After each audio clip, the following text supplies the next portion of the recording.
Ani na mga dagkong balita karong adlaw sa Mindanao. 8 anyos nga batang lalaki patay dihang natrap sa usa ka nasunog nga balay sa Talitay, Maguindanao del Norte. 5 ka balay naugdaw. Pasahero angol human nabangga ang gisakyang van sa usa ka bus nga nag-pick up og pasahero sa Malungon, Sarangani. Hangyo sa defense team ni kanhi Pangulong Rodrigo Duterte nga dili una desisyonan ang request alang sa interim release, giuyunan sa judges sa International Criminal Court.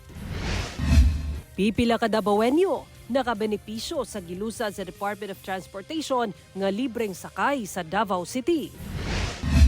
Pagpasigarbo sa kultura ug tradisyon sa 11 ka tribo sa Davao City ang ngayang atangan karong Agosto sa Kadayawan Festival 2025. Mga aktibidad gilatag na sa Kadayawan Festival Executive Committee. 15 ka mga lechon baboy gibida sa ika-58 nga araw ng Barangay Amoros sa El Salvador City.